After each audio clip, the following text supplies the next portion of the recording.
Hello there, Mad Mike here, and welcome back to the channel. And today we're going to take a look at some news coming out of the zombie genre, and that is that a group of producers are planning on moving forward with the final film from director George A. Romero. Now, Romero passed away in 2017, but apparently he wrote a treatment for a film he titled Twilight of the Dead. The quote unquote last entry in the Night of the Living Dead movie series. Some of them are connected, some of them aren't, but they're all in the zombie vein. And they all have dead in the title.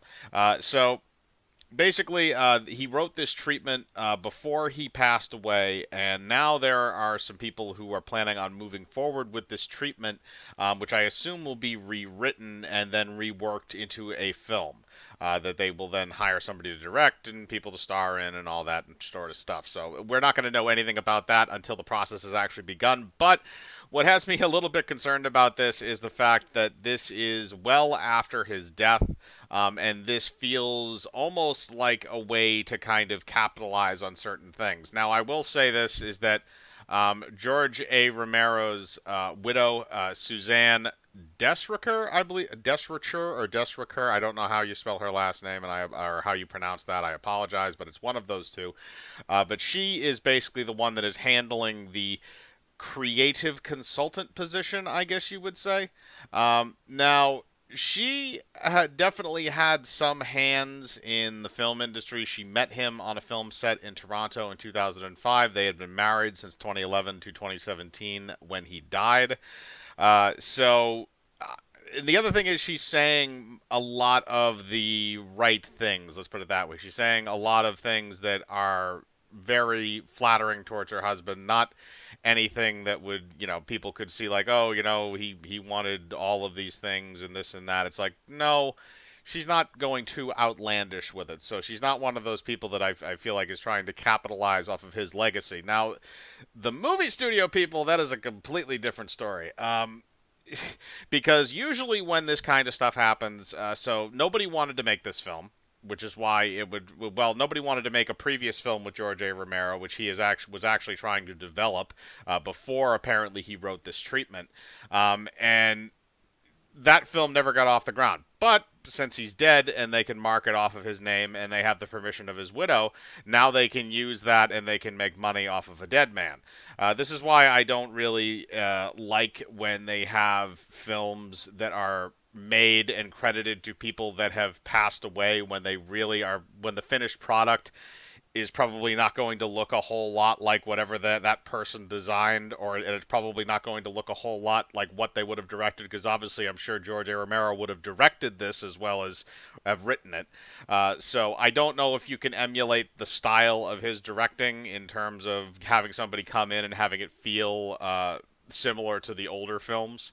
At least in terms of the way the camera functions and all that stuff. I don't know if you're going to be able to get the same feel that Romero could get. But besides just trying to emulate him in terms of releasing this film, which I honestly don't think they're going to do a whole hell of a lot of a good job at, the other thing is the idea of bringing this in as like the final stamp. It's one of those things they love to stamp on a horror movie. It's like, this is the last one. Even though obviously George Romero has passed away, and this will probably be the last one. At least I would hope so, unless it's successful, and then they might try and do more of them. I think that whenever a horror film does that, a lot of the times it's a publicity stunt. How many times have they done that with slasher series? Like, oh, this is the last one. We're finally going to kill them off, and then a few years later, they realize they need some extra spending money in their pockets. And like, I just greenlight another one. Fuck it. That's really how a lot of those Friday the 13th and Nightmare on Elm Street and Halloween movies. That's how a lot of those ended. Although Halloween, I think, restarted a bunch of timelines when they did that. But regardless of that, it doesn't necessarily sit well with me that they're doing this. Like I said, even though they have the permission to do it, just because I don't think it's going to be as refined a product as it should be. I think leaving Romero's legacy with the films that he's already made is something that is probably perfectly fine to do. I think that a lot of those older films are probably superior to the ones that this one and probably a couple of ones before it that he made. Diary of the Dead was not that great. I didn't really enjoy that. Land of the Dead was pretty good, although I liked it mainly because of Dennis Hopper, and the smart zombies were kind of interesting too, which they carried over from Day of the Dead. So I like certain aspects of that. Even if they were to go kind of like a goofy way with it, I think it might be better. Maybe something like a Return of the Living Dead or something like that, a splatstick comedy, or like Dead Alive.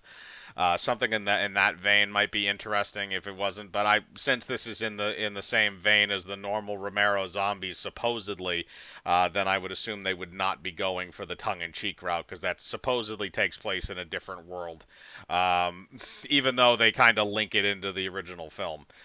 So, like I said, I don't really have a good feeling about this going forward, but I am optimistic because Suzanne Romero, or Romero's widow, she is supposedly the chief creative director of this, basically, and I'm basing that on what I've seen in terms of statements from her, because she's come out with statements that basically said that she only agreed for this film to be made as long as she was able to basically get involved with every step of the process and make sure everything is done to the point where George would have liked it to be done. Here we also have two things that I feel is kind of a problem with that. One is that she is not a film director. She does not know how a film director would think of certain things in terms of. They're not going to go to her and say, "Would George like this camera angle, or would George like this?" They're only going to go with her in terms of probably lore related stuff for the zombie universe and stuff like that. They're not going to go to her for any of that stuff. So again, like that's why for the filmmaking aspect of it, I'm a little bit concerned. But at the same time, you also have a woman who I would assume at this point would be in her 70s, even though she seems to be very sharp mentally, at least from her press statements. She's going to be talked to by a lot of studio people, and studio people have a way of getting their own way. So I would not put it past them to bully an old lady, to be very honest with you, because most studio executives are scumbags.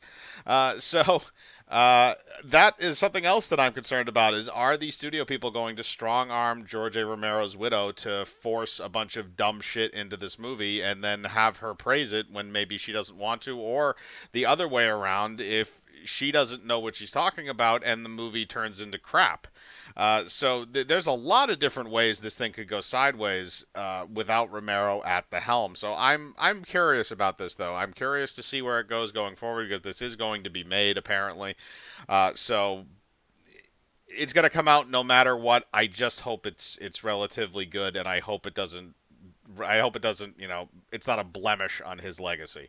But that's just kind of my opinions on it. I want to know what yours are. Would you like to see another entry in the George A. Romero zombie universe with Twilight of the Dead? Would you prefer to leave the film series as it is currently with the entries that it has?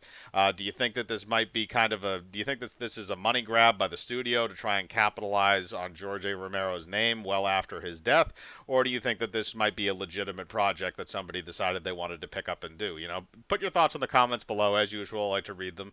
Hit the bell for notifications, hit the like button, subscribe, and remember, I live my life free of compromise. Do you?